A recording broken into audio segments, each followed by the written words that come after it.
এনুমারেশনের সময় বিএলএ থাকবে, পোলিং স্টেশনে বিএলএ থাকবে। তাহলে তুমি যখন 1,36,00,000 নাম বাদ দিচ্ছ, তখন কেন বিএলএ থাকবে না?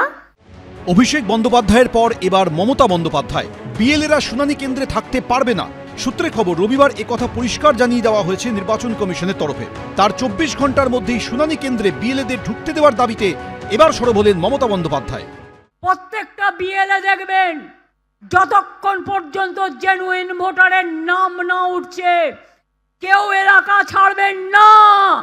তার কারণ বিজেপির বিএলএ নেই, তো এজেন্সি দিয়ে কাজ করা। যার যত পার্টি আছে সবাই থাকুক, আমরা তো বলিনি শুধু তৃণমূল একা থাকবে।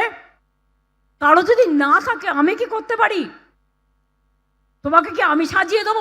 সূত্রের খবর, রবিবার এসআইআর ইস্যুতে 1 লক্ষের বেশি নেতাকর্মী ও বিএলএ 2দের নিয়ে ভার্চুয়াল বৈঠকে অভিষেক বন্দ্যোপাধ্যায় বলেন, বিএলএ 2কে বলবো শুনানি পর্বে উপস্থিত থাকুন। ভোটের সময় যদি এজেন্ট থাকে তাহলে শুনানিতে কেন থাকবে না? যদি কেউ বাধা দেয় বলবেন লিখিত নির্দেশিকা দেখান, প্রয়োজনে ভবিষ্যতে আইনি ব্যবস্থা নেব। সর্বোচ্চ নেতৃত্বের এই বার্তার পরই রাজ্যের বিভিন্ন প্রান্তে ফের এই দাবিতে বিক্ষোভ দেখালো তৃণমূল। পোলবায় তো আবার বেশ কিছুক্ষণের জন্য শুনানি বন্ধ করে দিলেন চুঁচুড়ার বিধায়ক অসিত মজুমদার।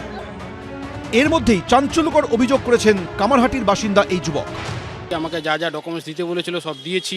দেওয়ার পরে আমাকে ওর মধ্যে লিখে দিল নো রেকর্ড ফাউন্ড বলে লিখে দিল। আমি জিজ্ঞেস করলাম এটা কেন লেখা হচ্ছে, উনি কিছু বললো না, আমাকে দূর দূর করে তাড়িয়ে দিল। মানে বললো যে আপনার হয়ে গেছে, আপনাকে এসব দেখতে পান, আপনি চলে যান। কিসের উদ্দেশ্যে লিখলো সেটা আমি জানি না, হয়তো লাগছে। এখানেই তৃণমূলের প্রশ্ন, যে যে কারণে মানুষের কাছে নোটিশ আসছে, নোটিশে সেই কারণগুলোর উল্লেখ থাকছে না কেন? কোনো ভোটার যে নির্বাচন কমিশনকে নথিপত্র দিচ্ছেন, তার প্রমাণ হিসেবে নির্বাচন কমিশন কেন কোনো রিসিভ কপি দেবে না? ক্যাম্প থেকে বেরোনোর পর কোনো অফিসার যদি ভোটারের নথিপত্রের ফটোকপি ডাস্টবিনে ফেলে দেন আর লিখে রাখেন যে কোনো নথিপত্র জমা দেওয়া হয়নি, তাহলে ভোটারের কাছে কি প্রমাণ থাকবে?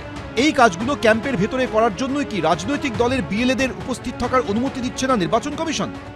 আমার সাথে থাকে অভিজিৎ দাস, অভি।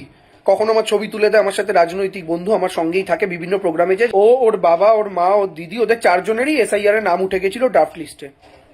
কিন্তু ওদের 4 জনের মধ্যে ওর নামে নোটিশ ইস্যু হয়। বুঝুন, ও নাকি সন্দেহজনক, অথচ ওর বাবা ভারতীয়, মা ভারতীয়, দিদি ভারতীয়, প্রমাণিত।